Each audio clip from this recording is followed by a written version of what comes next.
welcome. You're watching I24 News coming to you live from Tel Aviv. The top stories this hour.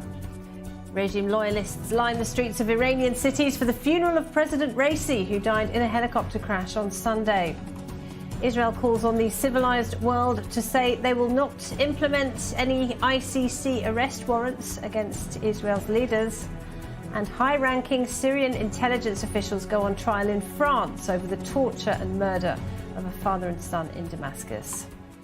Those are the headlines. And in the last few minutes, the US Secretary of State Antony Blinken has been speaking before Congress and says the United States and Saudi Arabia have reached an agreement in principle on the bilateral aspects of a so-called mega deal or normalization agreement with Saudi Arabia. Blinken says it's now up to Israel to decide whether or not it wants to proceed. Riyadh has said repeatedly it would require a commitment from Israel towards creating a Palestinian state if it were to normalise ties. Well, for more on that, let's cross to the United States. We're joined by our senior correspondent, Mike Wagenheim, in New York.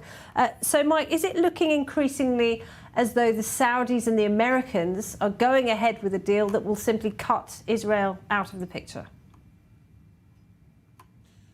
It'll cut Israel out of the picture, but it's not a permanent excising of Israel. I think anybody with even a mild understanding right now of what's happening in the region understands that this Israeli government, I don't think there's any Israeli government, whether it would be led by Benny Gantz or even Yair Lapid, who would say, okay, let's move forward with a Palestinian state right now, while hostages are still being held in Gaza, while Hamas still rules the roost there, while the war is still ongoing. It's impossible for the Israeli public to get behind that, even if an individual leader felt that long-term it was the right decision to make. The U.S. and the Saudis have plenty of deals to make amongst themselves that can be beneficial. The U.S. offering defense guarantees, offering weaponry that the Saudis want. In exchange for that, the Saudis will stop purchasing Chinese weaponry and cut out Chinese investment in the kingdom. And I think that's a win for the Saudis, and it's a win for the U.S. in trying to reestablish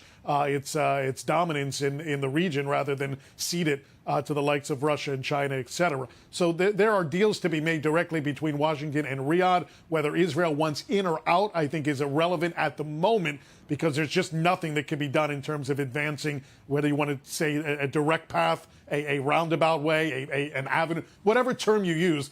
Palestinian state is a no-go right now for the Israeli public. It's just not, you can't sell it. And meanwhile, of course, Biden's National Security Advisor, Jake Sullivan, is back in the US. He was meeting with Israeli leaders just yesterday.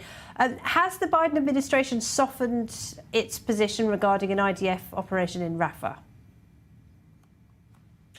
In words, no. We're hearing the same things we've heard for months now, that there's no credible plan in place, that the Palestinian civilian, the Gazan civilian population needs to be protected in Rafah, that the U.S. will not give its support to any a large-scale operation that doesn't take into it. We've heard the same sentences over and over again for months now. So in words, it hasn't changed.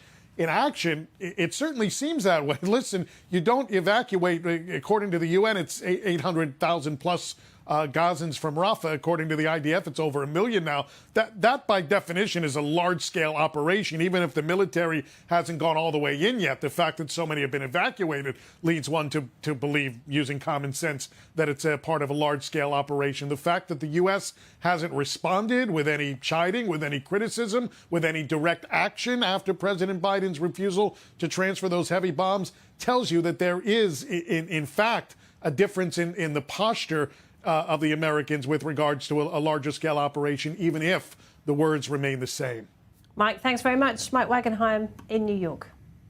Well, with me in the studio this hour, Yossi Melman is an intelligence and defence commentator and co-author of the book Spies Against Armageddon. Thank you for being with us, Yossi. Hi, Laura. Good to see you. So, aside from those comments from Antony Blinken in the last hour, there was also another report earlier in the day which says that Israel has actually shelved plans for a major ground operation in Rafah, and it's going instead for more limited raids. Is that what you're seeing?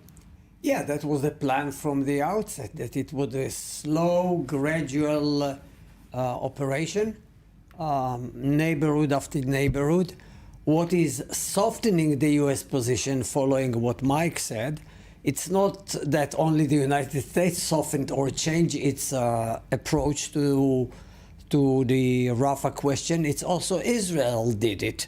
How Israel did it? By evacuating almost 800,000 people, which was relatively a smooth operation. And above all, there are very small numbers of casualties among the civilians. And this is helping to present the Israeli position in a clearer way in Washington and around the world. And it means that Israel is learning some lessons, is drawing lessons from, aside from its rhetoric, or the rhetorics expressed by some cabinet ministers. Meanwhile, in terms of potential normalisation with Saudi Arabia, do you think that's off the cards, at least until the elections in the US? No question that there won't be a deal, that Israel would be part of it. Mike said that the Americans are cutting Israel from the deal. It's the other way around. Actually, the Israelis are cutting themselves from the deal because there is a long room for maneuvering, diplomatic maneuvering, between opposition to a Palestinian state or igniting some sort of a beginning of negotiations regarding the future of Palestine. Rather than saying we'll never talk about it, we're not going to talk about it. Well, it means they blocked and just a year ago, the jewel in Netanyahu's crown was normalization with Saudi Arabia, and now he's not talking about it. He forgot about it because he's ready to sacrifice such an important strategic groundbreaking deal because he's stuck with his coalition. The Americans and Saudi Arabia are basically saying to Israel, please give us cramps. We don't want you. We understand you can't now establish a Palestinian state, but just give us something, a minor gesture, and it would help us in our public opinion. We also have a public opinion, despite that Saudi Arabia is a dictatorship. All right, Yossi Melman for now. Thank you. Well, Qatar's foreign ministry, meanwhile, says talks to reach a ceasefire and hostage release deal remain close to a stalemate. 128 hostages are still in Hamas captivity after 4 bodies were retrieved by the IDF over the weekend. Our Emmanuel Onoha has the story. We have parents of someone being held hostage right now, and we're going to get them home. We're going to get them home, come hell or high water. Hell and high water are here after both the U.S. and Qatar are confirming the impasse in the talks to free the Israeli hostages in Gaza. There is currently a stalemate in the negotiations, but the Qatari commitment and the commitment of the international parties continues to ensure the continuity of the negotiations. There is constant communication, but so far we have no update on this stalemate that His Excellency, the Prime Minister and Foreign Minister, spoke about in the session at the Qatar Economic Forum. U.S. National Security Council spokesperson John Kirby also stated during a press briefing on the phone to reporters that the parties involved aren't any closer to a deal than they were a week or 2 ago. Kirby reiterated the U.S. commitment to resolving the issue in spite of the talks reaching a dead end once again. Meanwhile, it seems Israel's war cabinet hasn't been able to come to an agreement either. Reports suggest that Israeli war cabinet ministers Benny Gantz and Gadi Eisenkot can't agree with Israeli Prime Minister Benjamin Netanyahu.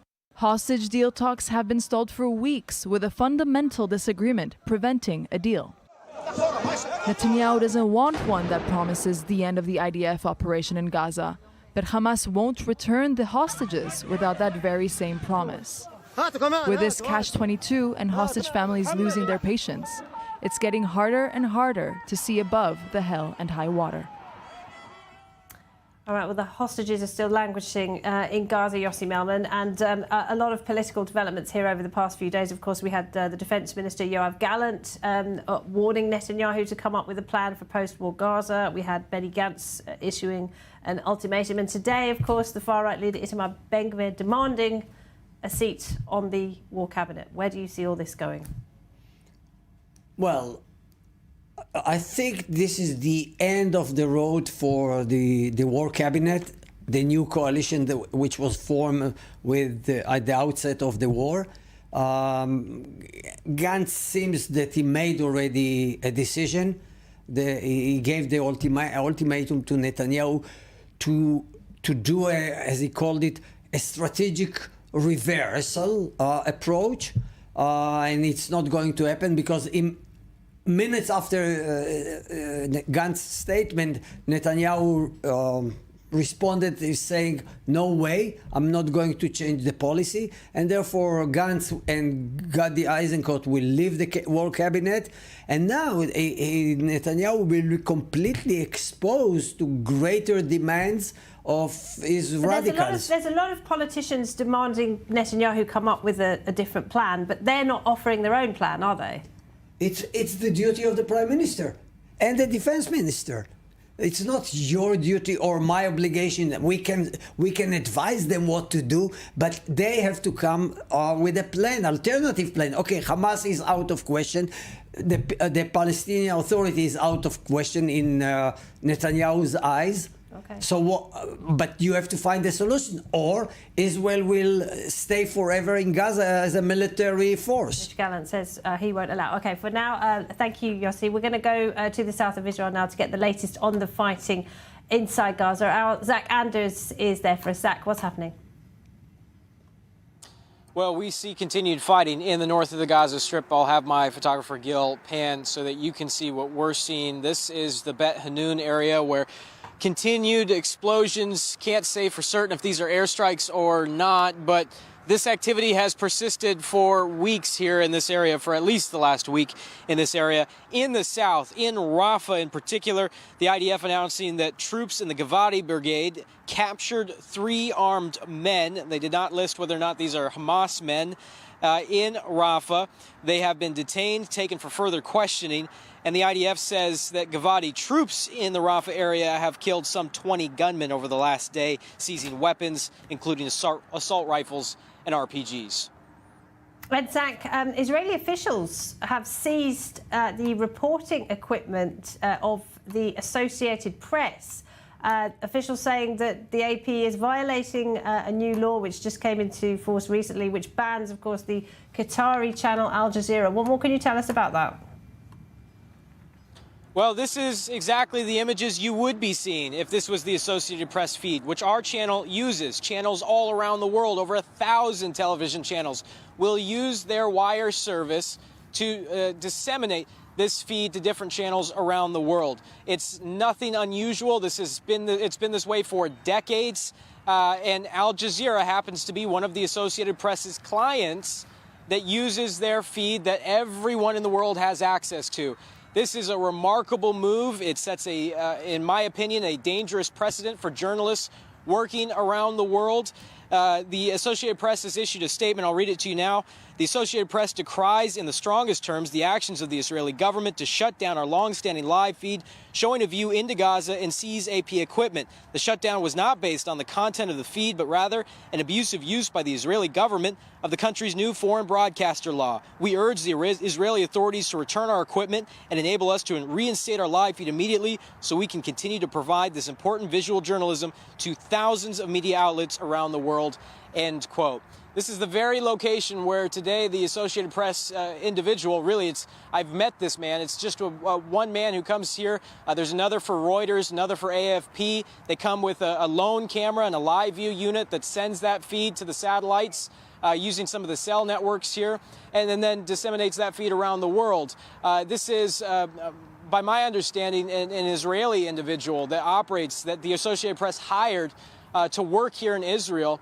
An Israeli man, an Israeli journalist who's working for the Associated Press. This is not Al Jazeera. Al Jazeera is a client of the Associated Press, again, with hundreds of other television channels around the world. They all use the same feed. It fills the gaps for when our crews can't be here 24/7. Obviously, we need to go home and sleep occasionally. So they fill in the gaps and give you some of the images and give you the chance to see what's happening on the ground. So this is a remarkable move. Zach, thank you very much. Zach Andrews there in the south of Israel. Well, let's move to Iran now, because regime loyalists have flooded the streets of cities today for the funeral of President Ibrahim Raisi and several others after they were killed in a helicopter crash on Sunday. Raisi had been seen as a strong contender to take over from the aging supreme leader Ayatollah Khamenei. Inside Iran, some officials are calling for an investigation into what happened. More in this report. A country in mourning as thousands of Iranians lined the streets of cities to bid farewell to President Ibrahim Raisi, who was killed in a helicopter crash on Sunday. We are all sad about the news. Raisi was a president of the people, and we lost a president who worked tirelessly for our nation. Iran will definitely get through this. We have experienced even tougher times. He is not our first martyred president, and I am sure we will get through this, like we always do. While not all Iranians are actually mourning, multiple days of funeral ceremonies kicked off on Tuesday with prayers and a procession in the northwestern city of Tabriz, near the site of Sunday's deadly crash. The bodies of Raisi and the 7 members of his entourage are then to be transferred to the holy Shiite city of Qom, before then heading to Tehran.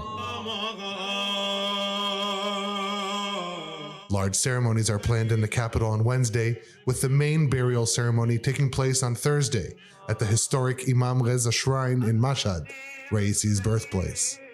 Meanwhile, the Iranian government says it launched an investigation into the cause of the helicopter crash. The announcement comes amid reports that Iran requested urgent help from the United States in locating the helicopter and even sent a map showing the likely crash site. We were asked for assistance by the Iranian government. We did make clear to them that we would offer assistance as we would do in response to any request by a foreign government in this sort of situation, and ultimately we're not able to provide that assistance. Once the funeral ceremonies conclude, Iranians will wake up to a new, uncertain reality, with presidential elections set for June 28th. Well, my next guest met both the late President Raisi and the Supreme Leader, Ayatollah Khamenei, several years ago. She's with us in the studio now. Catherine Perez-Shakhdab, welcome, Director of Forward Strategy. You're also an expert on Iran, Yemen and radical movements across the region. Great to have you in the studio. Welcome. Thank you so much for having me, Laura. And I have to ask you, first of all, what was it like to meet those two tyrants? None of it was fun, if I'm completely honest with you. I think that Ayatollah Khamenei was a lot worse than President Raisi. He's a weaker man. He's a lesser man than Khamenei, but he had every intention of getting to the leadership, and I think that it was one too many helicopter rides for him, so he couldn't make it. But, he was ambitious even then. Very much so. I mean, he literally blackmailed his way to the presidency. So there was he wanted to follow the same path that Khamenei followed under Khomeini, where he was first president and then he was nominated as the Grand Ayatollah. And Raisi had the ambition of doing the very same thing, only Khamenei wasn't playing game. And so because of his family connection to Mashhad, which is a holy city in Iran, and the power that comes with it, he basically forced him way to power. And I think that Khamenei had an issue with that. Ah, interesting. Okay, well, we've got this big show of grief on the streets by the regime loyalists today. And Ayatollah Khamenei has been addressing the Assembly of Experts, and he told them today they need to start thinking about who will now succeed him. So are we seeing the beginnings of a power struggle, do you think? Definitely. I mean, I think, look, whether he was assassinated, by the regime or whether it was truly an accident doesn't really matter. I think that there's already been a big question mark over who would replace Khamenei in terms of, who does he go to? His son, Mojtaba, obviously, is kind of, top of the list. And I understand he is someone who lacks charisma. He's not seen as a natural leader, so there were some concerns about him taking over. Well, none of them are, if I'm honest with you. I mean, Khomeini had, this charisma about him, and he managed to wriggle his way into power and literally caused the former Shah of Iran to go into exile. So he had, I guess there was vision there in terms of manipulation and getting to power. Khamenei was handed over the reign of power, and the way that he consolidated this power is by outsourcing it to the RSGC and basically through violence. And so I believe that Mojtaba will do the exact same thing. He's radical amongst radical, and the way that they maintain power is by becoming ever more radicalized and becoming ever more violent, because obviously they can't sell their ideology to the greater public. And so the way that they go about doing this is, scare people enough that they would either acquiesce to their wishes or be too scared to even leave their houses. I don't think it's going to work. Radicalism is not the way to go. And I think that if you look at Stalin and other dictators and tyrants in the world, their end is quite sticky. Well, when it comes to the impact this might have on the protest movement, which began at the end of 2022 following the killing of Mahsa Amini, the young girl. It then petered out, didn't it? There was a very brutal repression. Do you think this could be the catalyst for the protest moving to kind of reviving itself? Absolutely. I think that the only issue that Iranians have at the moment is that they're lacking focus in that they all want the same thing, which is the regime to go down. But there's a lack of leadership in terms of within the country. You know, who's going to give them a vision? Who's going to be able to unite this movement that is very organic, that is, that is across the country? Everyone wants the same thing, but there's no clear leadership. And the reason being is that all the people who could lead are currently in prison. And so the people find themselves with that direction. Now, the Crown Prince, Reza Shah, has tried to give them a sense of hope and a sense of direction, but it's very difficult to do that from the diaspora. So there's a crisis in leadership, but it's not. It's a hindrance. It doesn't mean that it's going to stop. And I think that the revolution is reaching this critical mass point where it's kind of the point of no return, and then it's going to be a flood. And I think we're getting there. I think that the regime is losing a lot of its support. I think they're losing the support of its proxies. We've seen, Hezbollah commanders happen to be dying every day. Hamas is on the run. The oxygen is getting a bit more rare where the leadership is. So, But, one of the problems for the opposition as well is that they haven't had that international support. First of all, back in 2009, President Obama didn't support the uprising then, the Green Movement, and now, more recently, of course, there was a lot of criticism that the US government could have done a lot more. And then we've had, a minute of silence at the UN Security Council, sincere condolences from the EU, from NATO, from the UN nuclear chief, Rafael Grossi. The list goes on, whereas we can all see what the Iranian proxies are doing. How do you interpret that? As a support for terrorism, it's fantastic. I think they should all, sing Kumbaya, hug, and call it a day. Because, for the United Nations to be literally spitting at the face of countless, thousands of women that have been abused in prison, about Syrian women, Yemeni women, Iraqi women, Lebanese women that have been tortured and brutalized and suffered the worst of injustices by the hand of the RSGC, literally under colonization by the Islamic Republic of Iran, for Hamas to have been asked and for the attack against Israel to have been engineered by the Islamic Republic with all the crimes that we know have been committed, for them to not only deny them, but now to be supporting their architect is beyond the pale for me. It's there's no words, and I can't understand it other than to say that they are clearly in support of dictatorship. They are in support of the people who stand against democracy. They are for the people who wants to spit and debase our Western values. And I'm talking about freedom of speech, and for women to have the right to exist and have ownership over their body and their mind. So well done, United Nations.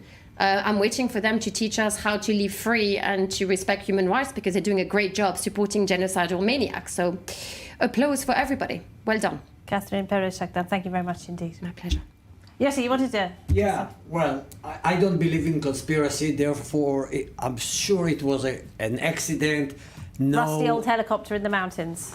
Yes, the helicopter which carried the president and his entourage is old, 50 years old. It's built for American made during the Shah days. The number of aviation accidents in Iran is increasing by the hour because they don't have spare parts. They use all the machinery, all the aircraft, and it just happened. Well, the question is who let him get on the helicopter, I guess, but we'll leave that for another time. No, come on. All right, Yossi Mal and Catherine Perez-Shakdan, thank you very much, Siba. And of course, the most dangerous of Iran's proxies from Israel's point of view is Lebanon's Hezbollah. Daily attacks for the past 7 months have turned northern Israel into a no-go zone, with tens of thousands of Israelis unable to return to their homes. Now the group is stepping up its use of deadly drones in a bid to get around Israel's defence capabilities. Our Robert Swift has this report. The cross-border fire on the Israel-Lebanon border may be unchanging, but the tactics being used by Hezbollah are not. Rocket and mortar attacks have been continuous, and in the first months of the war, anti-tank missile strikes proved accurate and lethal. But in recent weeks, it is Hezbollah's use of drones that has increased in frequency and in sophistication. With each particular development, Hezbollah uses a new type of weapon, from ground to ground, ground to air, and now we see air to ground. On Saturday, over a dozen drone infiltration warnings sounded throughout Israeli border communities. And last week, a Hezbollah UAV launched 2 rockets at and then kamikazed into an IDF base. Likely a technological first for a non-state actor, wounding 3 soldiers. Drones are small, elusive targets, and their operators are proving skilled at finding the gaps in Israel's border. But the IDF is equally capable of adaptation. You have proven yourselves up until today, impressively so, and now we have to prepare for continuation and the hot summer ahead. For much of the war, the border with Lebanon has been blanketed in electronic warfare signals, disrupting GPS and drone activity. And now the IDF is examining converting armoured personnel carriers into air defence platforms equipped with Vulcan Gatling cannons. A direct response to incidents where IDF troops spotted drones but lacked the weapons to effectively intercept them fast enough. As the skirmishes continue, both sides play a Darwinian game, in preparation for the larger war that still may come. Time for a short break. When we come back, we'll talk about the furious response from Israeli leaders to that announcement by the International Criminal Court. Stay with us.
Dreamt of owning your own home in Israel?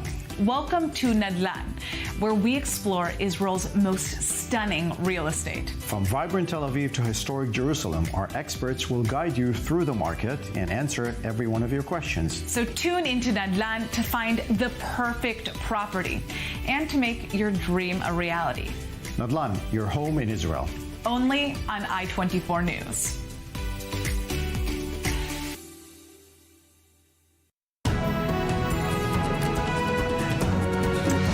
Welcome back. Now, Israel has called on the civilized countries of the world to say that they will not implement any ICC arrest warrants. Israel and the United States have slammed comments by prosecutor Karim Khan on the US network CNN that he will be seeking the arrest warrants of both Prime Minister Netanyahu and Defence Minister Yoav Gallant. France and other European countries say they respect the court's authority. Our senior correspondent Bianca Zanini reports. Outrageous, absurd, and anti-Semitic. These are just some of the words Israeli leaders are using to respond to the decision of the chief prosecutor of the ICC, the world's top war crimes court, to seek the arrests of Israeli leaders over the war in Gaza. The charges against Prime Minister Benjamin Netanyahu and Defense Minister Yoav Gallant include starvation as a method of warfare, an intent to kill civilians. The latest reaction from the defense minister today, insisting that Israel fights in accordance with the rules of international law and takes unique humanitarian efforts. He added that Israel does not recognize the court's authority. The chief prosecutor, Karim Khan, is also going after Hamas leaders in the same breath, something Israel's allies were quick to criticize. Whatever these warrants may imply, there is no equivalence between Israel and Hamas. And it's clear Israel wants to do all it can to ensure civilian protection. But let me be clear. As disappointing as the ICC's decision is, it comes as no surprise, because for decades and decades, the ICC has shown it harbors deep biases against Israel. This decision, suggesting an equivalency between Israel and Hamas, is another glaring example of that bias against Israel. As I have said many times, there has never been and there can never be any equivalence between Israel's right to defend itself against terror and Hamas's barbarity.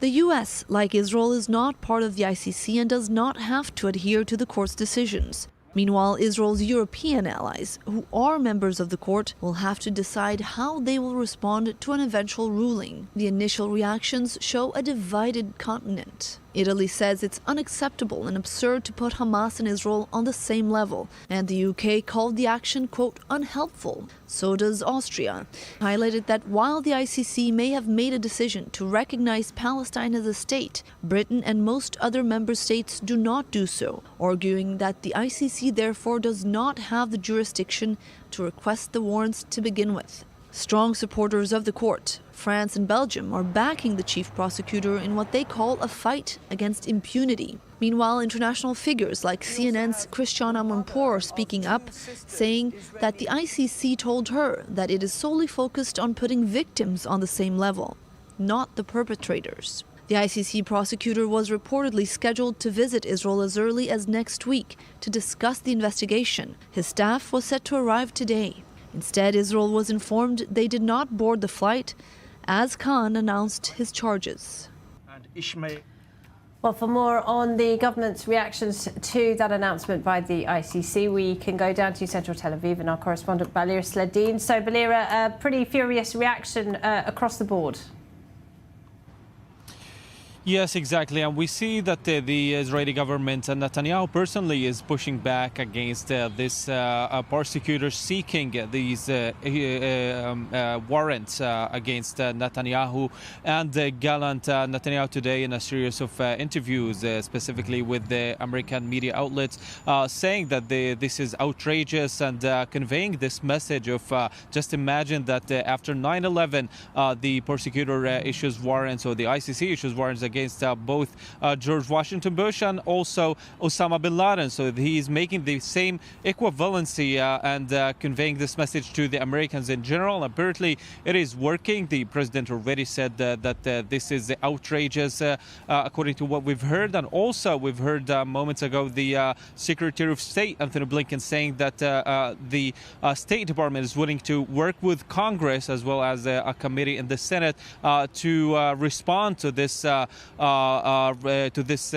reaction from the prosecutor and the ICC in case the judges there actually accept his demands after all. And also the government spokesperson today said that, or told actually, the 124 countries that already signed the Rome Statute that recognizes the authority of the ICC, not, or actually to announce that they will not arrest Gallant and Netanyahu in case they actually arrive to these countries.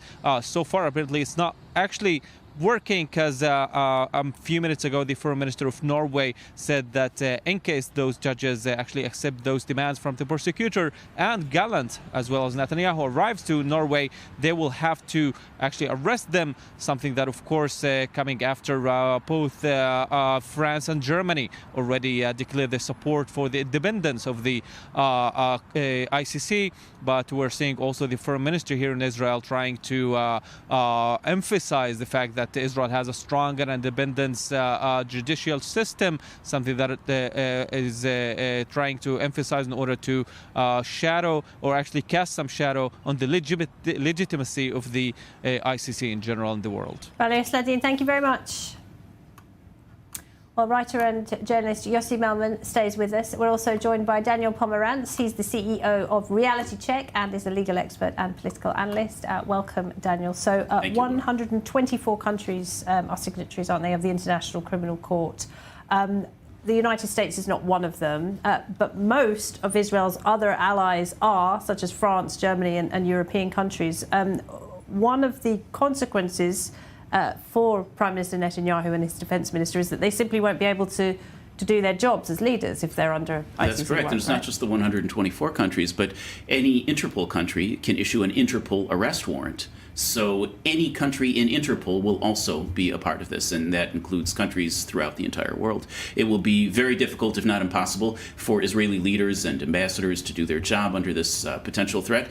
And it would be foolish to think that this will stop with 2 people. This could end up proceeding to be charges against soldiers of the IDF, even former soldiers of the IDF, which is essentially almost all Israeli people. Yossi Melman, I mean, it's not as though the Israeli government didn't see this coming. There were reports about this several weeks ago.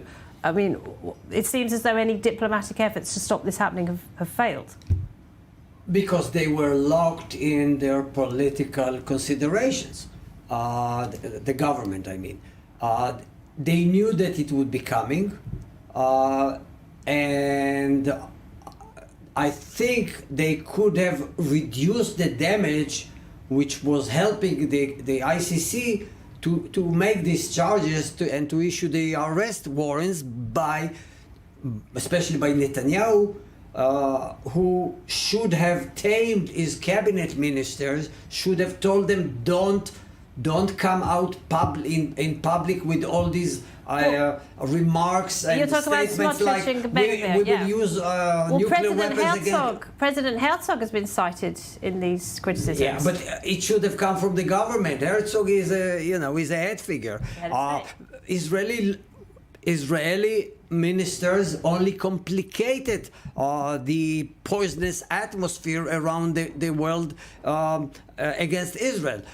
Still, if Israel wants to reduce the damage and maybe to stop this avalanche, we need to set a state inquiry committee, judiciary committee, independent, that would show to the world that Israel did not commit in a major way war crimes. War crimes and crimes against humanity. But once again, the government doesn't want to order a state inquiry commission. Okay, all right. And Daniel, what about what's happening in the US right now? Because a bipartisan group of senators have got together and say they're going to take action against this ICC announcement. You've got a lot of anti-ICC feeling in the US right now. What can they do? Well, what the ICC essentially did is applied the Rome Statute, which Israel has not signed, to Israel.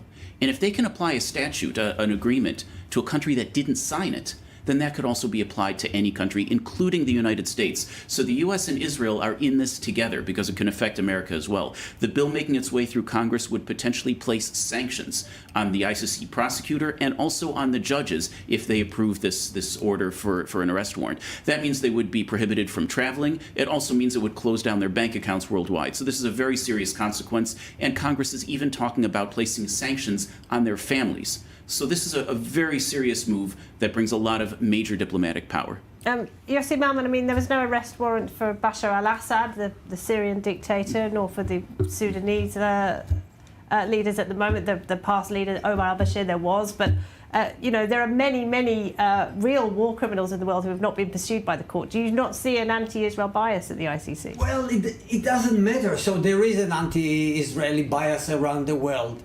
Does it help us to change the reality? It doesn't. We have to face reality. We have to take concrete steps which would help the Israeli leadership and the state of Israel and the people of Israel of not being a pariah state. We are on the verge of being a pariah state. And it doesn't matter that Bashar Assad or other murderers and dictators... But how can Israel get a fair trial in a court? How can Israel have a fair trial in a court which is biased against it?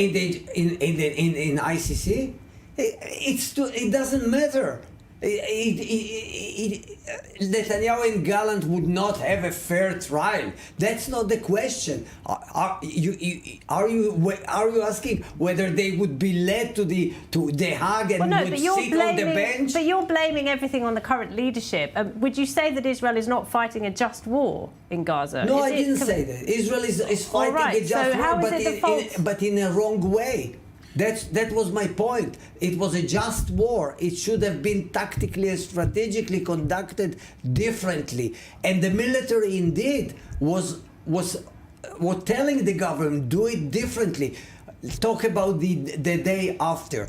Talk about how would we end the war? How would we rescue the hostages? Let me throw in a thought here. I'm not sure that would make a whole lot of difference. Right. Among the I mean, it is important that Israel do all of these things and fight responsibly. And having the lowest civilian to combatant casualty ratio in human history is a sign that Israel is fighting in a responsible way. However, the court has accused Israel of not allowing humanitarian aid into Gaza, of committing a genocide, of closing down the crossings. All of these things are not just opinions. It is factually untrue. The crossings are open. The aid is flowing through right now. So Israel could do any number of things. The prosecutor will simply say Israel is not doing those things.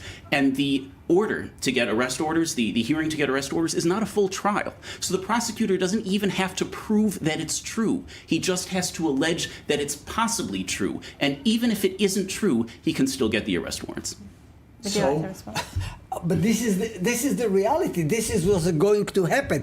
And you know, the fact that we feel being victimized, it doesn't help us to make rational, good, clever decision to improve our status, to improve our standing. And that's my point. Well, I'll give you this, that much of the world believes that Israel's committing genocide right now.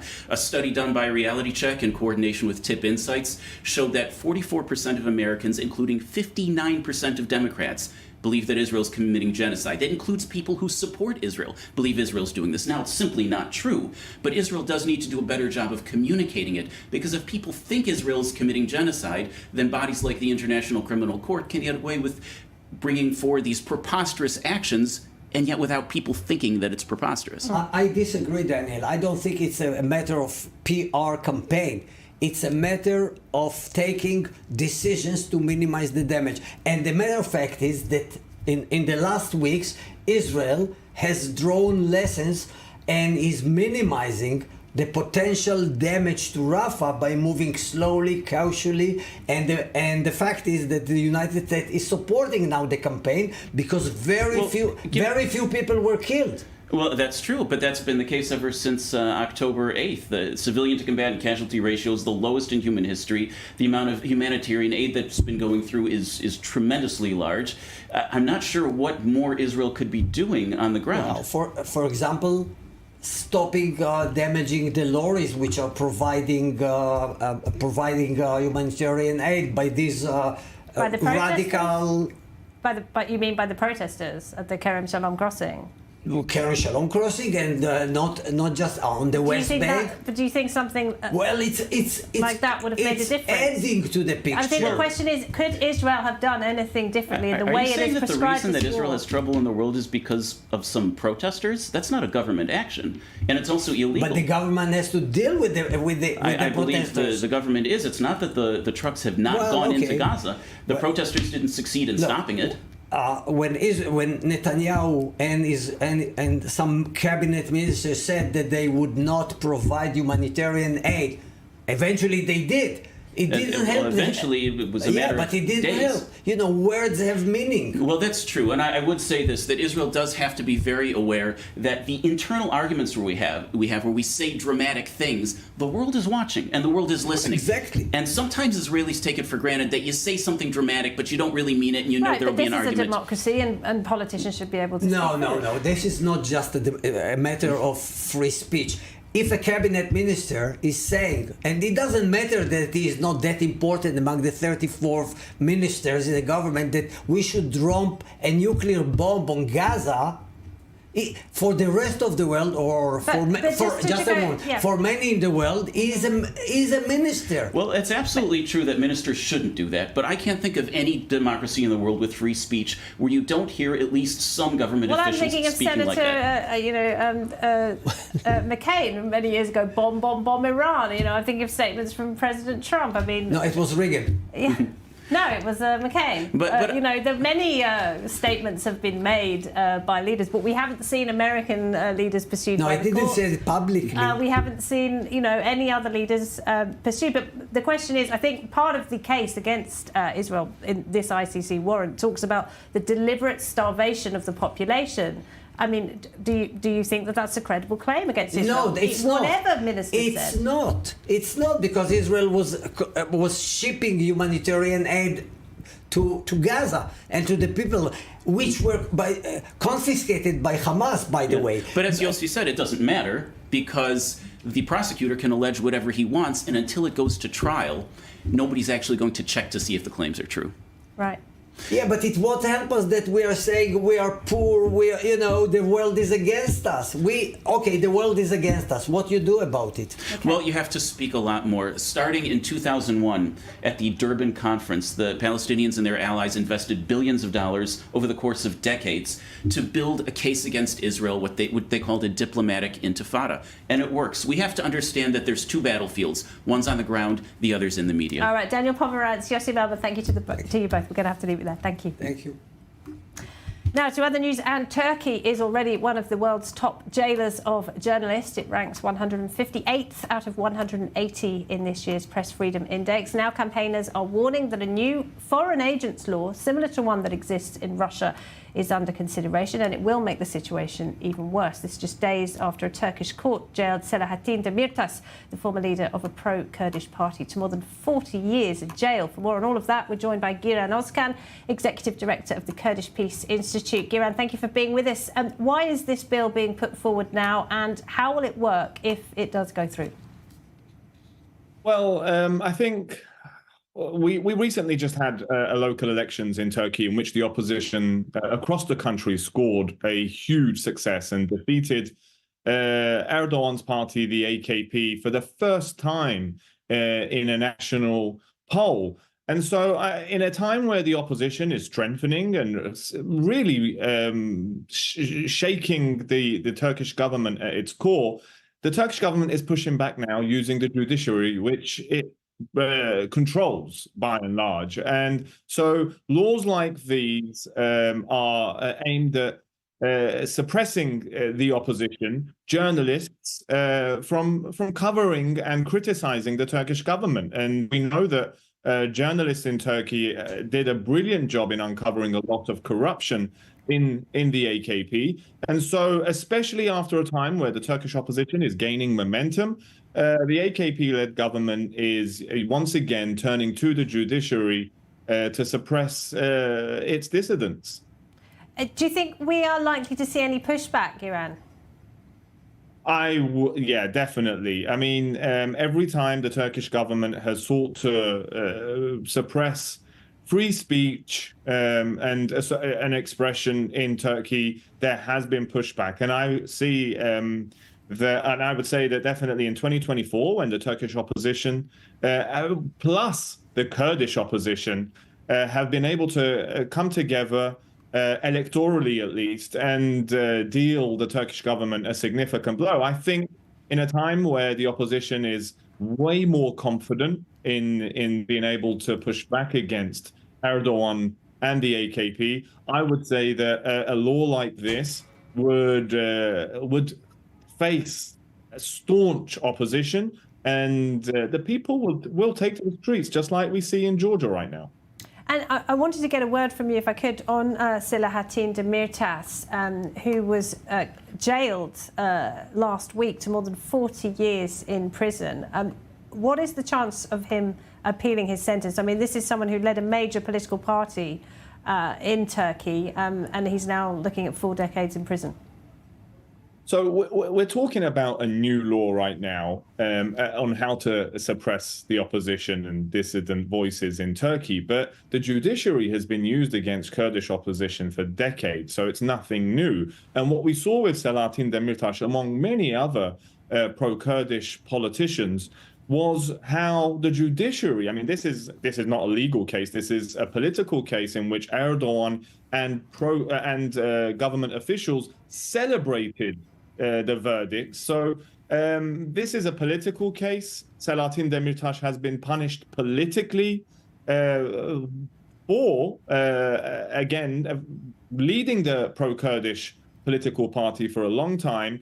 And especially in the 2015 elections that we had, in which the pro-Kurdish party scored a huge success and led to the AKP not being able to form government back then. Since then, Erdogan has been hell-bent on punishing pro-Kurdish politics in Turkey, and Selahattin Demirtas is the most talented and charismatic leader among the pro-Kurdish political category in Turkey, has been the person that essentially for the Turkish government has been made the enemy of the state #1. And so Selahattin Demirtas's case, unfortunately, is linked with the political status of the AKP, not the legal status in the country, but Erdogan and the AKP's political direction will determine what happens to Selahattin Demirtas. And as of now, we see that more suppression and more anti-Kurdish policies will be pursued by the AKP and Erdogan. Giran Özkan, we appreciate it. Thank you very much. Thank you for having me. Well, we were talking earlier about the ICC warrant for Israel, or the announcement that there will be an arrest warrant for Israeli leaders. No ICC warrant has ever been issued for the Syrian President Bashar al-Assad, whose regime was responsible for an estimated 250,000 deaths and the displacement of well over 1 million people. Well, for the first time, high-ranking members of his regime are facing trial. 3 intelligence agents are in court in Paris over the murder and torture of a father and son, the French-Syrian nationals Mazen Daba and his son Patrick, in Damascus back in 2013. With me now, Fadel Abdulghani. He's the Executive Director of the Syrian Network for Human Rights. Thank you very much for joining us. It's taken over a decade to bring these men to court. Why has it taken so long? Because actually, as you mentioned, Syria is not ratified on the ICC, and this process has been since 2016, this case specifically.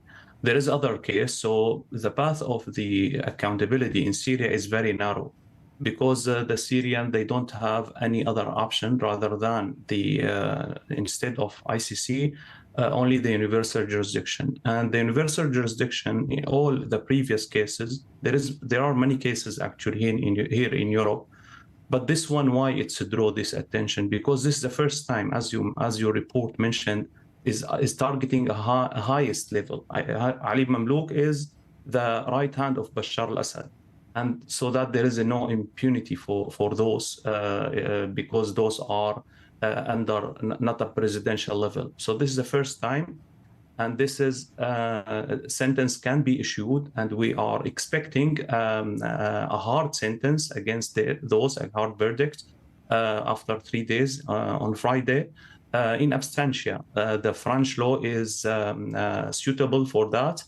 And then I think this is a narrow path for accountability for millions of victims. We are talking about those 3, Ali Mamlouk, Jamil Hassan, and Abdsalam Mahmoud. Those are mainly targeting and torture thousands of Syrians, and they are accused of crimes against humanity and war crimes. For sure, there is this targeted cases built on Ad-Dabbagh cases. Those are French citizens, the son and his father, and who is like behind this, the building of his case is his brother also. He's holding a French nationality, and so the French jurisdiction has this availability to deal with these cases, but the accusation for those is not targeting specifically. It's on criminal law, it's targeting those, but in general, the accusation, those are just small part of widespread systematic torture, disappearance, and that today I attend the session. That what is the court is talking about. That what is the investigation judge is referring to. We are talking about the regime who is like using the state institution in torture his own citizen, kill them under torture, disappeared them for years. Those French citizens being disappeared for more than 10 years. Then when they subjected to arbitrary arrest, kidnapped from their own houses, and since then they are disappeared. We don't know their fate. And this tragically and outrageously is something that happened far too often in Syria, both before and after the uprising. We'd love to talk to you again, Fadel Al-Ghani, once you have a verdict in that case. We appreciate it. Thank you very much. And in Syria, the presidential palace has announced that the First Lady, Asma al-Assad, has been diagnosed with leukemia. This 5 years after she announced she had fully recovered from breast cancer. The statement said the 48-year-old would step away from all public engagements. Well, that brings us to the end of tonight's show. Stay with us on I24 News. Benita Levin is up next with all the very latest. Stay tuned.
Esta semana en News 24, Israel bajo ataque. News 24 en español trae el análisis y la información de los acontecimientos de la guerra Espadas de Hierro. Entrevistas exclusivas, reportes desde la zona de guerra, la reacción de los países hispanoparlantes. News 24, el único medio en español que te mantiene informado y conectado con la comunidad latina en Israel. News 24 únicamente en I24 News.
This is Breaking News Edition. I'm Benita Levine. Israel is slamming it as a moral outrage of historic proportions. The United States agrees, saying there is no equivalence between Israel and Hamas. Heated reaction after that surprise move by the International Criminal Court prosecutor on Sunday, requesting arrest warrants for Prime Minister Benjamin Netanyahu, Defense Minister Yoav Gallant, and 3 Hamas leaders, Yahya Sinwar, Mohammed Deif, and Ismail Haniyeh, for alleged war crimes and crimes against humanity. Jerusalem lambasting these efforts against democratically elected leaders, not to mention the parallels made to terror leaders. Questions remain around the court's jurisdiction, the timing of the announcement ahead of an expected visit by the ICC team to Israel, and what it could mean for a ceasefire hostage deal. Day 228 of the war, a war starting on the 7th of October with the Hamas terror onslaught and mass abduction in southern Israel. 128 hostages remain in captivity in Gaza. Hamas has yet to provide proof of life. Benjamin Netanyahu responding to the ICC request, saying this will not stop him, this will not stop us. More in this report. Outrageous, absurd, and anti-Semitic. These are just some of the words Israeli leaders are using to respond to the decision of the chief prosecutor of the ICC, the world's top war crimes court, to seek the arrests of Israeli leaders over the war in Gaza. The charges against Prime Minister Benjamin Netanyahu and Defense Minister Yoav Gallant include starvation as a method of warfare, an intent to kill civilians. The latest reaction from the defense minister today, insisting that Israel fights in accordance with the rules of international law and takes unique humanitarian efforts. He added that Israel does not recognize the court's authority. The chief prosecutor, Karim Khan, is also going after Hamas leaders in the same breath, something Israel's allies were quick to criticize. Whatever these warrants may imply, there is no equivalence between Israel and Hamas. And it's clear Israel wants to do all it can to ensure civilian protection. But let me be clear. As disappointing as the ICC's decision is, it comes as no surprise, because for decades and decades, the ICC has shown it harbors deep biases against Israel. This decision, suggesting an equivalency between Israel and Hamas, is another glaring example of that bias against Israel. As I have said many times, there has never been and there can never be any equivalence between Israel's right to defend itself against terror and Hamas's barbarity.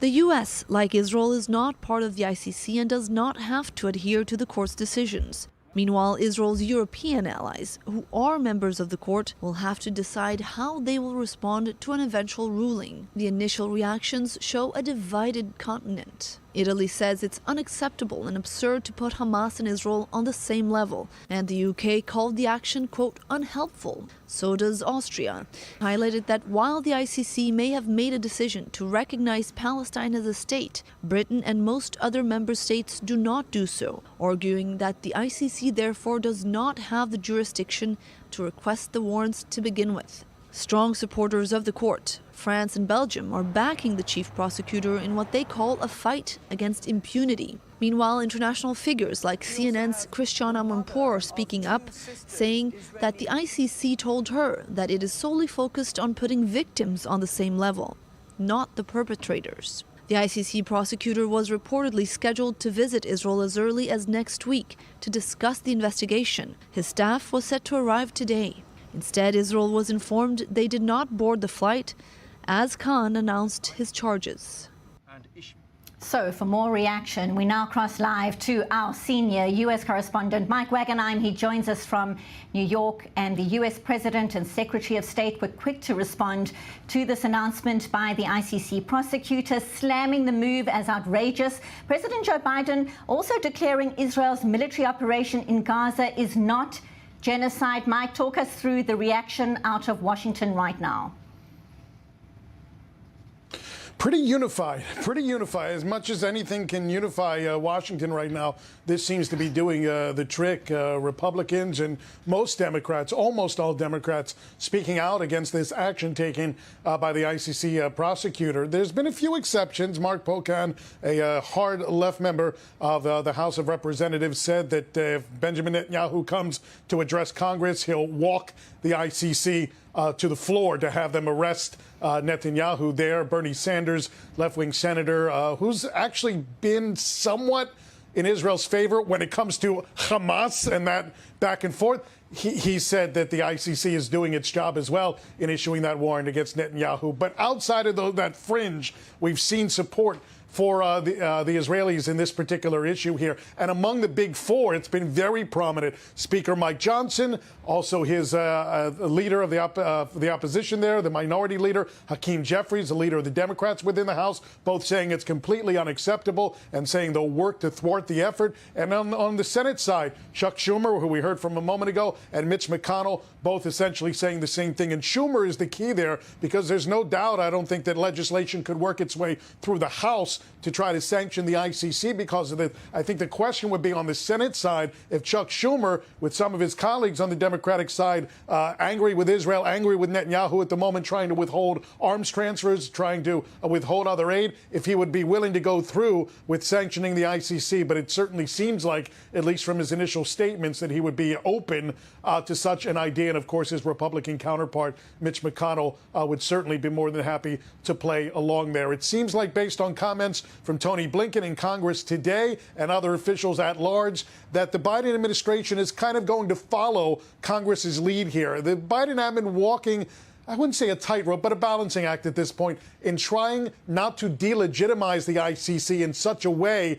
that it takes away from their work in prosecuting dictators, tyrants, the likes of Vladimir Putin in his war against Ukraine. They don't want to delegitimize it to that point, but they want to ensure that nothing like this is done to Israeli leaders, allies of the U.S. And by the way, this could always come back to U.S. officials, and that's why there were sanctions levied against the ICC prosecutor a few years ago under the Trump administration because they were pursuing charges against U.S. soldiers for actions in Afghanistan, and also pursuing charges possibly against Israeli officials for actions vis-a-vis the Palestinians. So the U.S. has an interest in this as well, even though, or probably because of, they're not a direct signatory to the ICC. Watching all the latest developments as they unfold out of the United States. Thank you so much, senior U.S. correspondent Mike Wagenheim, live from New York. Thank you, Mike. And now for more, it's a pleasure to welcome to studio Major General in the Reserves, Eitan Dangot, former military secretary to 3 ministers of defense and the former coordinator of government activities in the Palestinian territories in the IDF, and Dan Perry, international affairs analyst and former Europe and Middle East editor at the Associated Press. Gentlemen, thank you both so much for being here. Eitan, I'm going to start with you. Just a short while ago, Benjamin Netanyahu was interviewed on ABC in the United States. He says what is happening now is like charging the United States and Al-Qaeda after 9/11. Your response to what happened with the ICC so far? First of all, I think it's a great shame. It's asymmetric, it's and no doubt that you get any kind of thinking how they get this kind of conclusion. First, I have to say to you that the United Nations with its institute are more considered in my eyes as a diplomat terror movement that support terror. And what does it mean? It doesn't mean that from the Secretary General, you are going to some organizations like UNRWA, ICC, and other kind of members, you see a great change on the United Nations. They got also, in my opinion, some backwind according to the situation of the delegitimation towards Israel when I'm looking outside. But it's a big but. Israel is also a part in this kind of what happened, because the fact that Israel ignore and were some statements by people who have no kind of responsibility from the coalition, some of the low-level ministers, some of the Knesset members, they created atmosphere on extremist situation. And I think now the only thing that Israel has to do in two ways. First of all, to be very well coordinated with the United States on creating a wall that will centralize countries against this solution and will declare it. Secondly is the fact to create any kind of ID. I heard some idea from my colleague in the past from IDF who were in the issues with the ICC at the past at 2014, and it was like an idea in order to create a committee that will invite the ICC and look about our own investigation all over the area. The last but not least is the fact that we have to go and not to stop in order to signal the fact that terrorism and Hamas are equal, are murdering, butchers, and not to forget to show the world what they don't like to see anymore, the 7th of October. Talking about showing the world. Stay with us, gentlemen. Much more to unpack right now, though. Let's take a deeper look at the reaction out of Europe. France supporting what it calls the independence of the International Criminal Court. Belgium saying crimes committed in Gaza must be prosecuted at the highest level, regardless of the perpetrators. And Slovenia sharing similar sentiments. Let's take a listen to more. The European Union in this context recalls that the International Criminal Court is an important and independent international institution whose mandate is to prosecute the most serious crimes under international law. This is now for the ICC pre-trial chamber to assess next steps, whether they will confirm the charges or not. So at this stage we are at the start of the process which we are following and taking note of. But again, it needs to be decided by the ICC pre-trial chamber. Of course, I take this very seriously. We recognize the ICC and stand guard over the ICC's independence, and therefore I can do nothing more than just take note of it. As supporters of the rule of law, we are not in the habit of arguing with the court, so I take this very seriously. And we take note of it, even though it seems a little awkward to me that there is a simultaneity and that the leader of a democratic state is mentioned on an equal footing with leaders of a terrorist organization. But that does not change my conclusion, which is that we have respect for the ICC, and we therefore take note of this and wait to see what happens. So for more, we now go live to Brussels and we welcome contributor Alex Kadja. Alex, thank you so much. European leaders have been divided in their response to the ICC arrest warrants request. As we just heard there, fault lines are becoming clear. Tell us more. What is the latest? Yeah, and the same fault lines we've seen for months among European member states. Getting 27 countries to agree a common position on everything is quite difficult, but particularly in this case, we know that countries that have been very supportive of Israel from the beginning, Germany, the Czech Republic, and others, particularly Italy, have come out very strongly criticizing the false equivalence. That's how it was described by Germany, also agreed by Italy, who called it an unacceptable false equivalence between Prime Minister Netanyahu, Defense Minister Gallant, and the Hamas leaders in Gaza, making it very clear that the hostages are still being held by Hamas in atrocious conditions in Gaza, that Hamas started this war with the atrocities committed on October 7th, and therefore issuing these requests for arrest warrants at the same time is completely unacceptable and really particularly concerning as well. That was from the Czech Republic, Germany, Italy and others. On the other side of the argument, Belgium, Ireland, Spain, countries that are more sympathetic to the Palestinian cause, certainly wanting, as we heard, the ICC to be left alone to do its job as they see it. All crimes in Gaza have to be pursued at the highest level. That was the Belgian foreign minister. The Irish foreign minister asking for attacks against the ICC to stop, for the independence of the ICC to be respected, and ditto from Spain. The other thing to look out for in the coming days is that today was the day we expected at least 5 European member states, Spain, Slovenia, Ireland, Belgium and others, to recognise a Palestinian state. Now, that may have been delayed, but certainly those sands still shifting in the European Union. All eyes on Brussels. Thank you for that update. As always, contributor Alex Kadja, thank you so much. And now back to studio. Dan Perry, we're looking through the lens not only of the United States and ally, but also the divided lens in Europe, as we're just hearing now. Talk to us about the impact, what this means, whatever happens, how it's seen through Europe as we speak.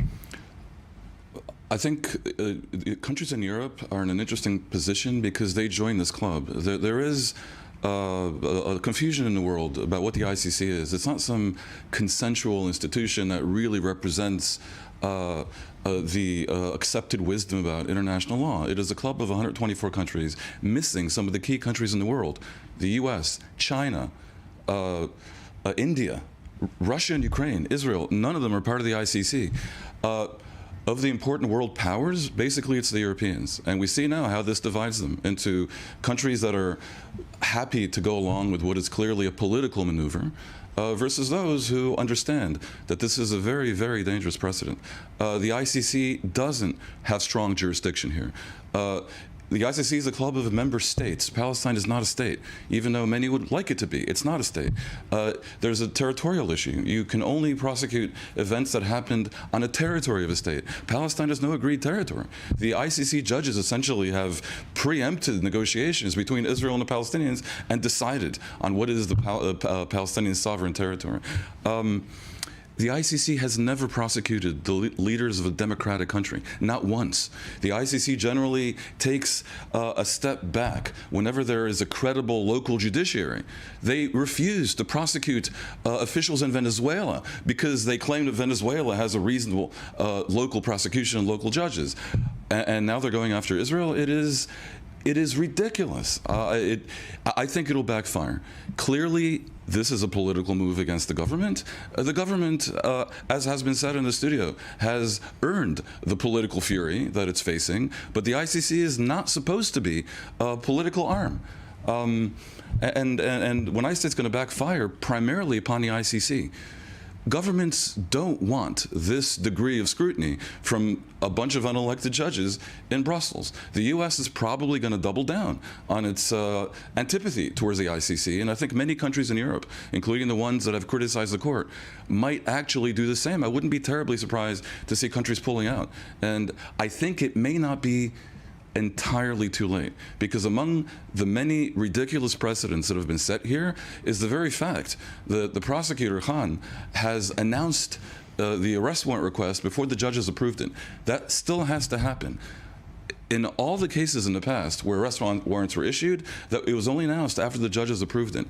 Therefore, I would actually call upon the judges to send it back and to reject the request. One wonders how likely that is, given what is unfolding right now. The ICC prosecutor was due to visit Israel with a team in the coming weeks. This seems bizarre. How does that happen? The announcement shocked and blindsided Israel and its allies. How does this happen before the investigation is completed? The investigation is ongoing, and it's very fuzzy what the existing investigation has found. And by the way, the investigation has been going on for years, well before October 7th. ICC investigations, and again, I hate to be negative, and I mean no disrespect, but they're a bit of a joke.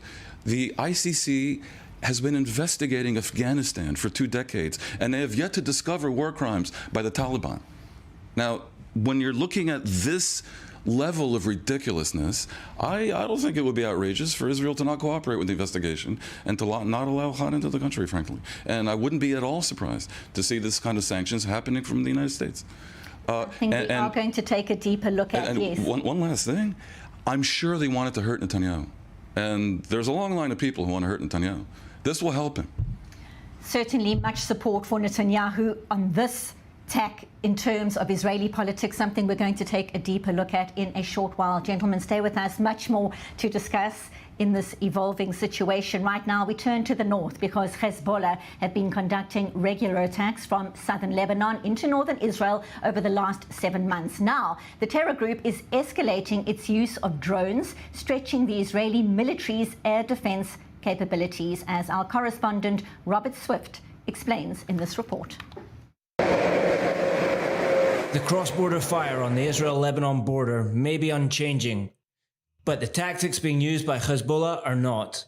Rocket and mortar attacks have been continuous, and in the first months of the war, anti-tank missile strikes proved accurate and lethal. But in recent weeks, it is Hezbollah's use of drones that has increased in frequency and in sophistication. With each particular development, Hezbollah uses a new type of weapon, from ground to ground ground to air, and now we see air to ground. On Saturday, over a dozen drone infiltration warnings sounded throughout Israeli border communities. And last week, a Hezbollah UAV launched 2 rockets at and then kamikazed into an IDF base. Likely a technological first for a non-state actor, wounding 3 soldiers. Drones are small, elusive targets, and their operators are proving skilled at finding the gaps in Israel's border. But the IDF is equally capable of adaptation.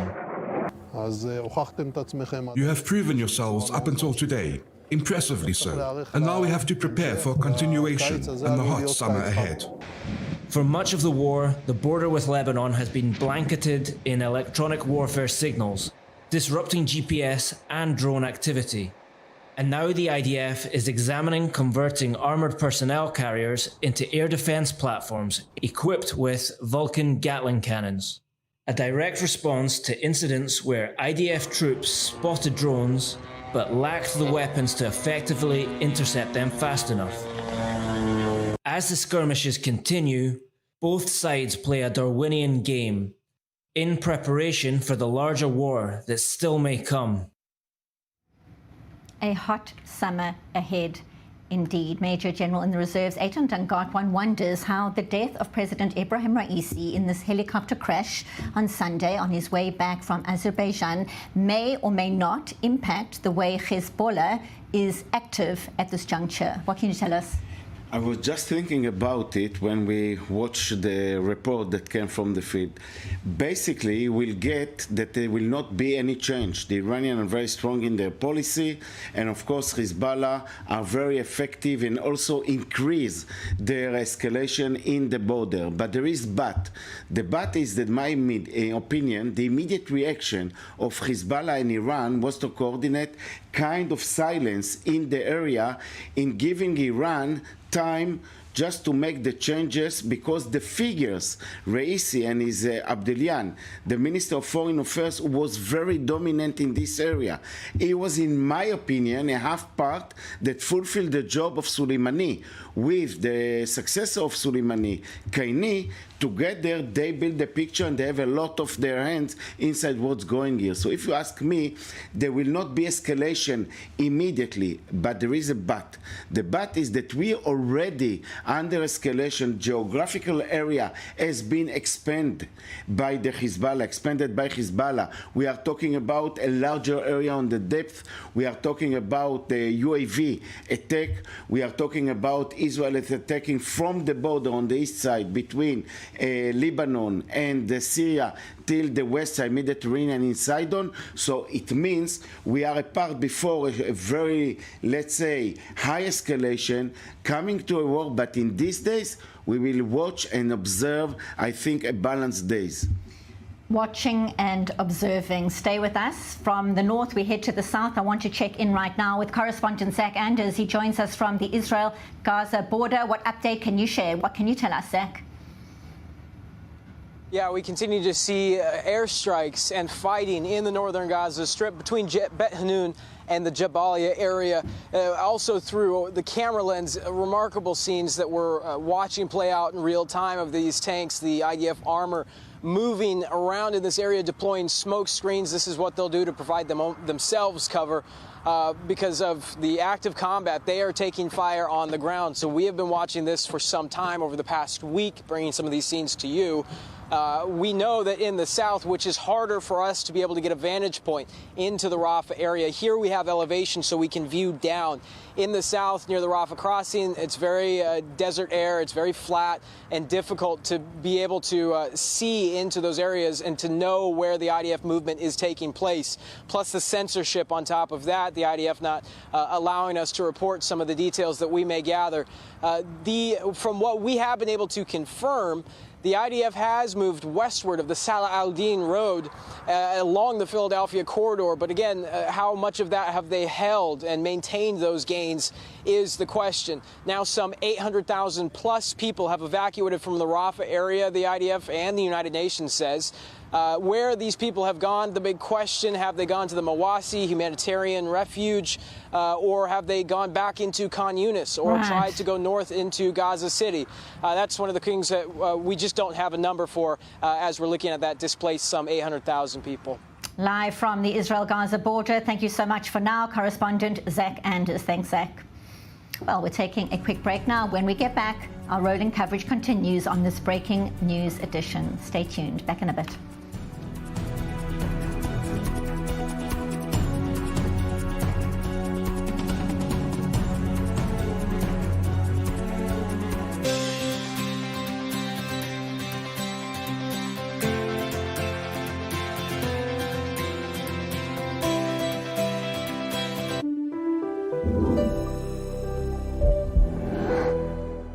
On October 7th, the shocking attack of Hamas resulted in the devastation of more than 20 communities in southern Israel, the murder of 1,400 innocent people, and more than 253 hostages. KKL-JNF immediately assisted in the evacuation efforts of the survivors, purchased new ambulances, and sponsored psychological support for traumatized children and adults. KKL-JNF Switzerland is determined to rebuild these destroyed communities of Eretz Kharkim again so that the families can return home. Join us now.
Welcome back to this breaking news edition. I'm Benita Levine. Qatar says talks over a hostage truce deal remain close to stalemate.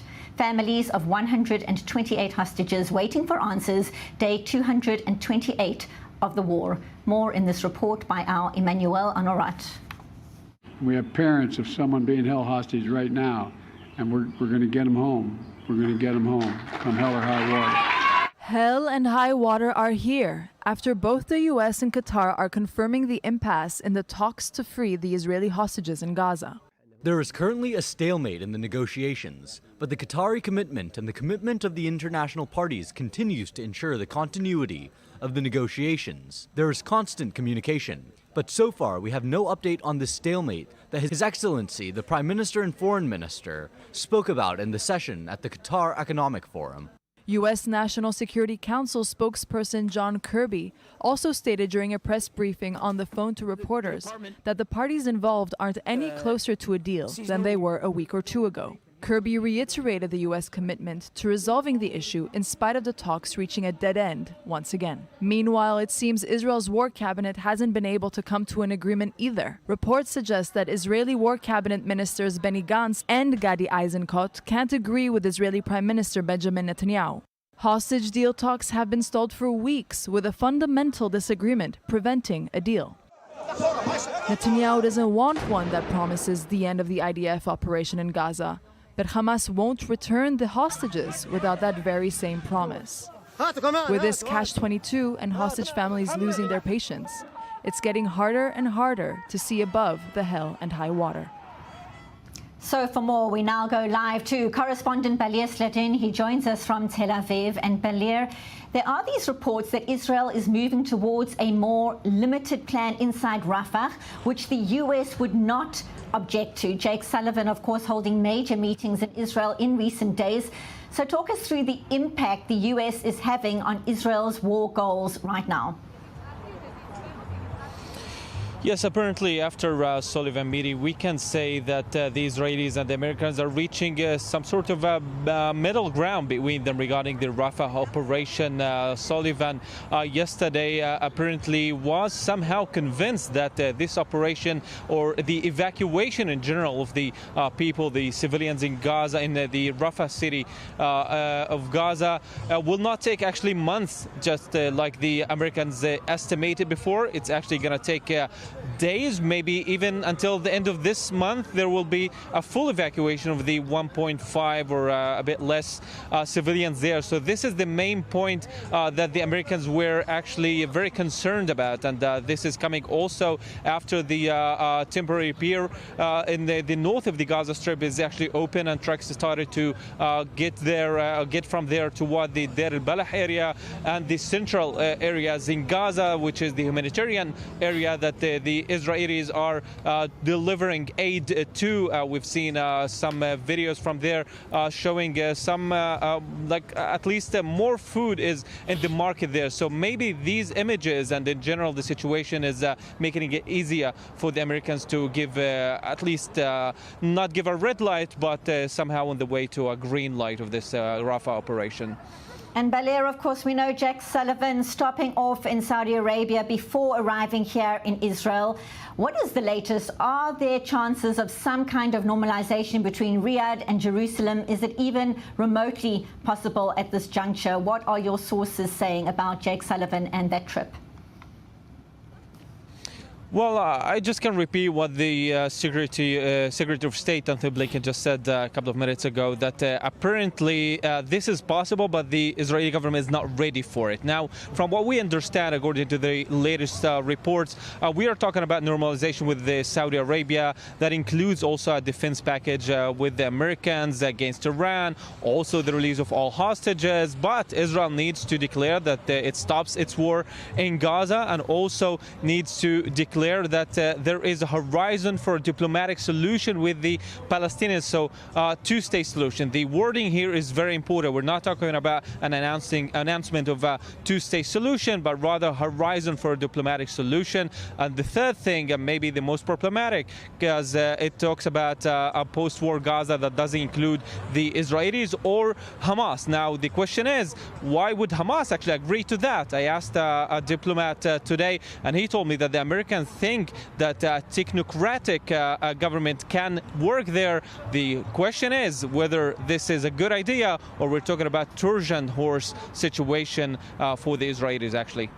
Thank you so much. Correspondent Balir Sledin, live from Tel Aviv. And now we welcome to studio Boaz Bismuth, member of the Israeli parliament in the Likud party. Boaz, thank you so much for being here, and I'm so glad you just heard that report from my colleague Balir Sledin talking about normalization, talking about what it could mean for Israel and what might be stopping it. Tell us more. So, first of all, thank you for inviting me. But when I'm sitting here and watching and following the news, I have the impression that, not impression, that's what I hear, that deal concerning releasing our hostages, what Israel is against. Normalization with Saudi Arabia, again, Israel is against. It's absurd, it's ridiculous. Let me tell you something about normalization with Saudi Arabia. On the contrary, I imagine, or I think, or I believe, and this is also logics and in pure common sense, that it's exactly the opposite of what media is telling us right now. You know, about 10 days ago, or 2 weeks, I think it was, Thomas Friedman, you know, he's a known journalist. published in a very known newspaper called the New York Times. I mean, you have to pay in order to get it. It's kind of important.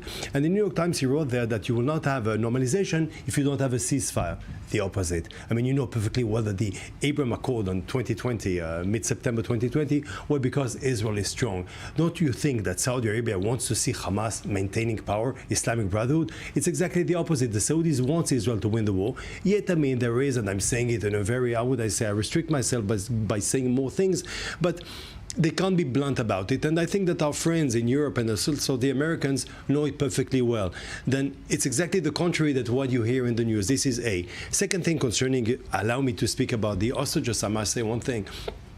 Israel had 4 initiatives. It's December, January, February, and April. We had our own initiative. Unfortunately, and by the way, we saw the images again, it's heartbreaking. I am the head of the lobby for the hostages at the Israeli parliament, so I'm in contact, permanent contact with the families of the hostages, and this is something that is heartbreaking. And believe me, I am someone who thinks that Israel has to go stronger. We have to let our army be much more, how would I say, a stronger line in Rafah, be much more harsh. Yet, in order to bring back hostages, I didn't say all the hostages, I want them all back. But in order to bring back hostages, a pause will be not only needed, but will be accepted by, I believe, all of us at the coalition. This is obvious. Before we get to the day after plan, or potentially the lack of day after plan, which I do want to speak about, I want to know what you say to the families of the hostages. We get to speak to many of them here in studio, and they're waiting for answers. Now, obviously, it's complicated, and obviously it isn't a united voice about the next plan of action to get them home. But 228 days in captivity, and nowhere near closer to getting that ceasefire deal, nowhere near the military operation that is securing hostages. So what do you say to the families when you meet them? First of all, it's not a question of more than 200 days or 228 days.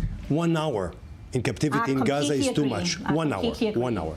So this is, I mean, this is insane, this is unbearable, this is unacceptable, and we have the obligation to bring them back. By the way, this is one of the objectives of this war, is of course to destroy Hamas or dismantle Hamas from Gaza, but to bring back our hostages. And I said it to English media, French media, any media you can think of that interviewed me. Without bringing back our hostages, we are not going to win the war. This is obvious and this is clear. Yet, when we had a chance, when Hamas was serious about the deal, don't forget, a few months ago, you had 112 that came back. It means that Israel was serious about the deal. Unfortunately, Hamas right now, for their own reasons, which I can understand and you can also imagine, do not want a deal. As I said before, and I say it again, Israel had its initiative. There was not one proposition that came from the mediators that Israel said no. I repeat again, there was not one proposition that came from the mediators that Israel did not say yes. And the proposition 2 weeks ago, as if Hamas is ready or said yes for a deal, it was something that was not even on the table. What Hamas wants is the end of the war. What Hamas wants is to maintain its power in Gaza. And this is something that Israel cannot accept, because if Hamas stays in Gaza, as you perfectly know, the Middle East is not a neighborhood where most of the countries love us. I mean, you don't have only good guys in the Middle East. We're also at war against Hezbollah in the north, against Iran, as you know, Houthi, Iraqi Shiite militias in Iraq, and of course Islamic Jihad. So if you do not win this war, 5 years, 10 years, 15 years, we can pack our bags and say goodbye to our Zionist dream. What is the plan for the day after? Very good question. The day after. I mean, I'll answer you, because this is also has become like this main question in panels. I mean, about as if we don't have a plan for the day after, and therefore, I mean, this is a not only disgrace. I mean, this is a total failure. So let's talk about the plan. First of all, the plan is Gaza the day after, no Hamas. This is number one. When I hear of a technocrat government where Hamas might maintain itself, unacceptable. This will not happen. The day after, let's talk about the day after. Do you think that any regime, any Islamic or Arab country that will speak openly about cooperating with Israel about the day after, do you think that they will maintain in power? Of course not. So you cannot speak. Let's talk about those groups, those important, what we call Hamula in Hebrew or in Arabic, those groups inside Gaza that can replace Hamas. 14th of March, for example, one of the leaders of those groups was assassinated. Why?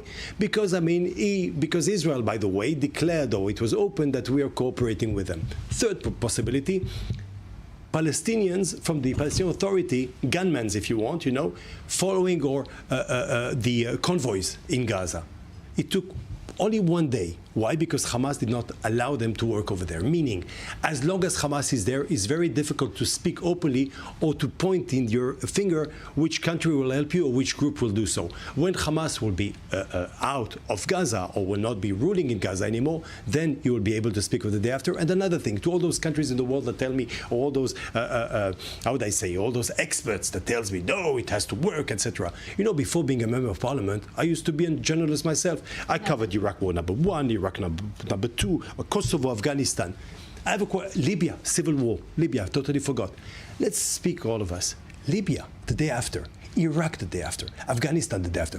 What a success story. Why? Because Taliban stayed, because those tribes in Libya stayed, and Iraq, all those militias. And therefore, one must understand, you clean Gaza from all those horrific elements, which are terrorist groups, and then, believe me, you will have a day after. Is the US happy with that answer? Does it not want a more concrete plan? Look, the United States, which are our best friends, many times they did not like our answers. They didn't like, what was the name of the first American ambassador, James McDonald, didn't like the answer he got from Ben-Gurion, yet Ben-Gurion maintained his position. Johnson didn't like the answer from Levi Eshkol, and he maintained his answer. The same with Begin when he called Samuel Lewis, and Samuel Lewis didn't like the answer, neither President Reagan, and Israel maintained its answer, and we stayed best friends. Eitan Dangot. I may say that I'm not agree with my friend. I think a day after is not mathematics, it's a way of a process. And a way of a process that according to the government goals, the IDF succeed to achieve some of these goals in order to give the opportunity to start like kind of experiment and studying from this issue. For example, the north part of Gaza was in our hands for 4 months, and the government has not even seen the war cabinet and the other cabinet, let's call it, didn't have any kind of discussions what to try to do. The other partners, I don't know who Boaz would like to bring here, someone from the moon, someone from the sun, to be instead of the Palestinians. With who is going to live? The Palestinians. So you cannot make obligation or that the only way to achieve it is that the area will be empty from Hamas. We cannot achieve it in a limit time. This is till now we are fighting in the West Bank. Even there is their agreement on stabilization. You cannot compare it. But in order to create something, everybody is observed and see it. And I think we made them to withdraw from being involvement in these circumstances. What we can do, we have to make ourselves kind in this junction to decide.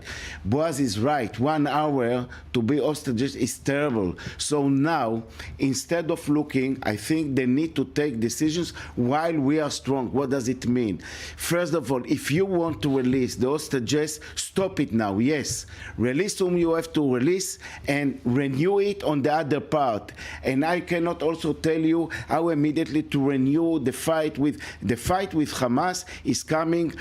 12 years, this government, by Bibi Netanyahu, give cash money to Hamas to build its force. So what we expect that IDF will solve it in 6 months. We need time, we need patience, we have to look to the north when we are going to bring back the north, or we need a pause in order to organize our strategic targets and to start with releasing of the hostages. Yes, in these circumstances, in order to bring something much more better to our future in this kind of leadership that we have here. I think we risk potentially overthinking. And Boaz, you have the eloquence of a former journalist. I think you made the most of the government's position. It cannot be put any better, and it's very impressive, but I think you're wrong. The truth, basically, is not that Hamas prevents a discussion the day after, but two people who Netanyahu fears more than Hamas, I think, are preventing it, and that is Smotrich and Ben-Gvir. Because for the day after is really, really simple. It's going to have to be some version of the Palestinian Authority. That's just all there is to it. There is nothing else, not a man from the moon and not a woman from Mars. Okay, that's what it will be, and this government can't say those words. Moreover, if you talk to U.S. officials, they will tell you MBS in Saudi Arabia has reduced the price for normalization with Israel to almost nothing. It's the Americans who are asking them to ask for something for the Palestinians in order to have it look like a reasonable edifice. Saudi Arabia wants this normalization. They want it now because they want the defense pact. And they fear that if Trump comes back to power, the Democrats in the Senate will block it. So basically, Netanyahu and this government, because they can't give lip service to a Palestinian state, and they can't even say, yes, the PA will be restored in Gaza, is preventing a peace deal with Saudi Arabia.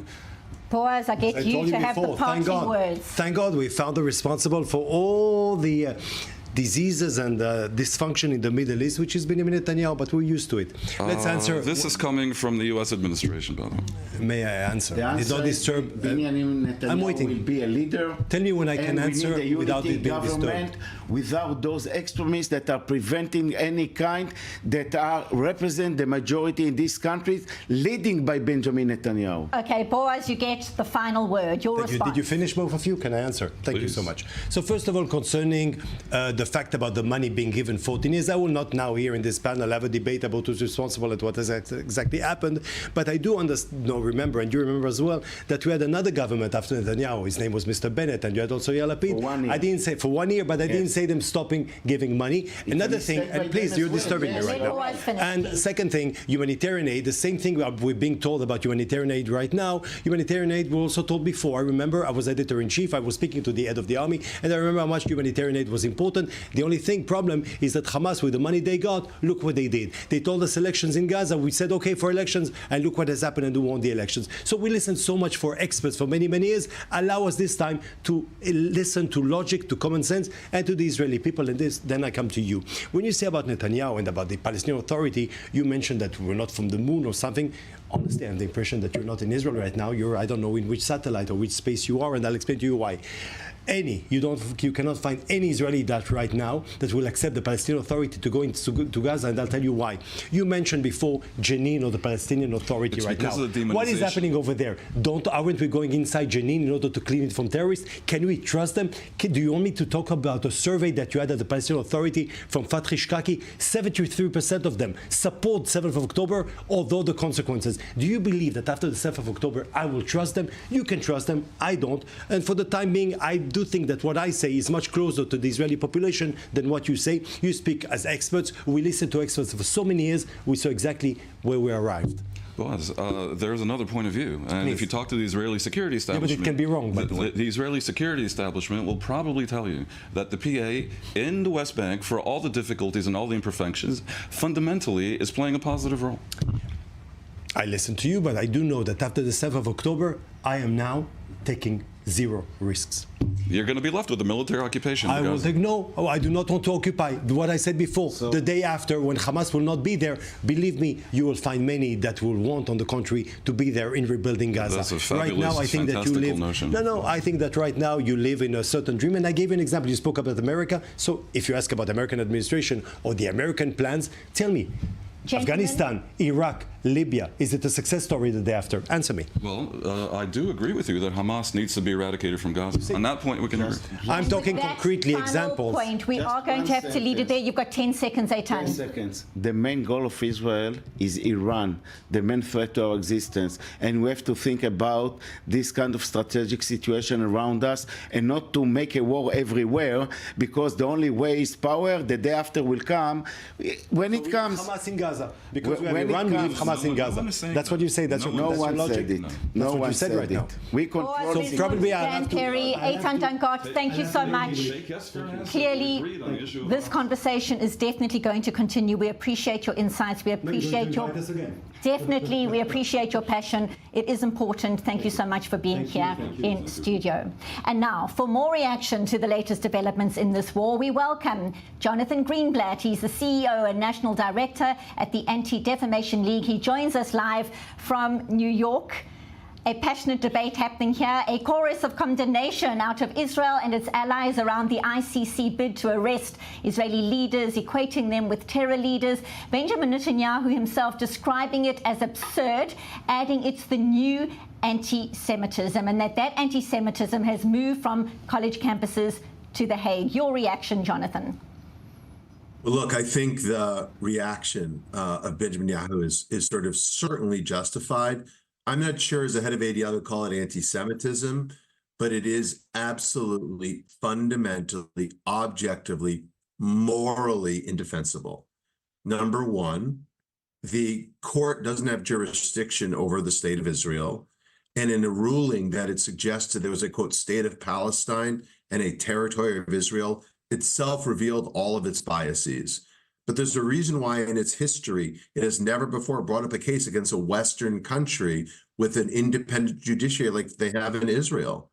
So I think we are seeing lawfare across the world in different sectors targeting the Jewish state. This is just the latest example. It is morally indefensible, it is legally incomprehensible, and it's just dead wrong. So, Jonathan, you're talking about lawfare. We've been talking in studio passionately about warfare. And of course, there's also psychological manipulation. And we saw on the weekend the IDF recovering footage showing two young sisters being forced to make a Hamas propaganda video while they were in captivity. Ella and Daphne Eliakim, released in that first hostage deal. That video wasn't released by Hamas, but to think what these innocent children endured. It's obviously difficult to assess from your vantage point, but is it your sense that protesters supporting Hamas on these US campuses are aware of the evil, the depravity involved here? Are protesters not devastated that 5 Americans are still being held hostage? What is your sense? Few thoughts. So number one, that video was so bone-chilling, and it's the best example of the absolute evil of Hamas and the evil of their kind of masters in Tehran, who again would instrumentalize toddlers and young children and use them in their propaganda. It's despicable and disgusting. We should expect nothing less from a group that embeds itself within its own people to attack civilians. I mean, again, Hamas knows that when they attack Israeli military or civilian sites, Israeli military will be forced to attack Palestinian civilians, and it's just wrong. Again, they put the Jewish children on the line, they put Palestinian children on the line. Hamas is evil incarnate. Now, as you asked, I think many of the protesters in the United States and beyond supporting Hamas really have no idea what they're talking about. The idea that they would somehow get behind this, if they even understood, but there's been lots of exposés that have suggested that protesters literally don't know what river and don't know what sea. They don't understand what Hamas is. They know nothing of its charter. So I think the common denominator for many of the protesters is ignorance. But this should not exonerate the organizers, because we know that groups like Students for Justice in Palestine, within our lifetime, Americans for Palestine, they know what they are doing. They know what they are doing when they legitimize Hamas. They know what they are doing when they use anti-Semitism. They know what they are doing when they make anti-Zionism even more commonplace. It's evil, and we need to call it out whenever it happens. It certainly is evil, and one wonders if students had to see the footage we were just showing right now, those young girls. It's just heartbreaking, it's devastating, and it's cruel beyond. Perhaps that would change their mindset and they would see the reality of the depravity that is happening inside Gaza as we speak. What is the ADL doing to combat this, to make people more aware on US campuses? Do you feel you're able to make some kind of impact there? We are doing so much, but we've got to do more. I think we're still not rising to the challenge as much as I would like. Yes, ADL is suing a number of universities that have allowed or engaged in discrimination against Jewish or Israelis, students and staff and faculty. Yes, ADL organized a platform to facilitate the ability of people who've experienced discrimination to inform us so we can, again, farm out their cases to the best lawyers in the country. We're working with other Jewish groups to do that.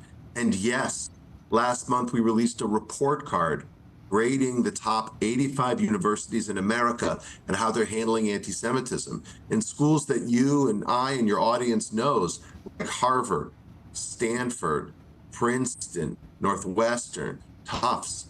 They got D's or F's. Because again, they may be, expensive institutions, they may be institutions with a great reputation, but they have allowed anti-Zionism and anti-Semitism to corrode the moral center of these places. So we gave them the failing grades that they deserve.